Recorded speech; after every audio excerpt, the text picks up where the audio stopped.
Hello and welcome back. Today's video is all about brands that I want to try. If you've been watching my channel, you know I've been on a budget of $83 a month for makeup and skincare this year. Obviously, I've still been able to buy makeup, but there's been a lot of stuff that I have wanted to try and I just could not fit it into my budget, so it is on the list of things I want to purchase at some point. If you're interested in this makeup look, I did film this. It is a full face of drugstore affordable makeup, so I will link that if you are interested, and let's just get into this video. The first brand is Thrive Cosmetics, and the main reason I have not purchased this brand is it is a little expensive. Also, it's not very readily available. Previously, it was only available on their website, but recently I was at Ulta and they are selling a few of their products now, but it's mostly not the stuff I wanted to try. I want to try their tinted moisturizer, BB cream, whatever it is.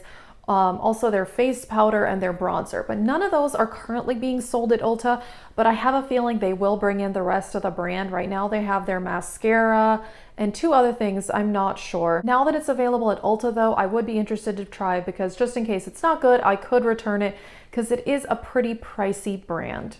Next up is Caladios, and this brand is an indie brand. It's a very affordable brand though. I've heard a lot of people talk about their eyeshadow palettes, their highlighters, their lip products. I am very interested to try this, particularly the 6-pan eyeshadow palettes. They are $24. They're really curated.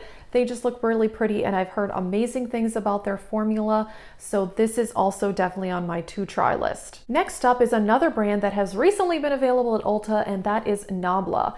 And I've heard so many good things about their eyeshadow palettes, and they have a lot of other products too. What I really want to try is an eyeshadow palette. Their prices are a little bit higher end, but they're not too crazy expensive. So yeah, I don't know which of their palettes I would want to get. I've kind of been looking at the Ulta website. I'm not totally sure. I really do like their color stories though, because they tend to combine neutrals with a few more colorful shades, which is definitely more my style of makeup. The next brand is kind of ridiculous that I have not formally tried it, I guess, and that is Fenty. I did have a 100-point perk of a Mademoiselle lipstick, which I really did not like, but I still really want to try the brand, and whenever I see it, it intrigues me. But then a lot of times when I've swatched like their highlighters in store, they just seemed too glittery for me. But I really want to try one of their gloss bombs. So many people rave about those, and I'm also curious about their hydrating foundation.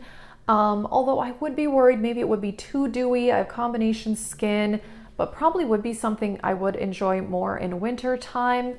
I'm not sure, but I really do want to try this brand.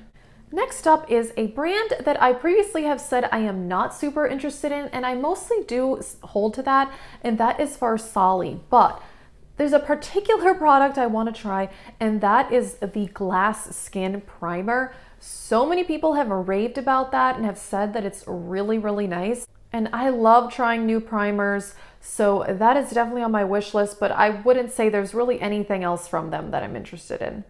Next up is kind of random, and it is Alter Ego, which I'm sure you know is a dupe kind of brand.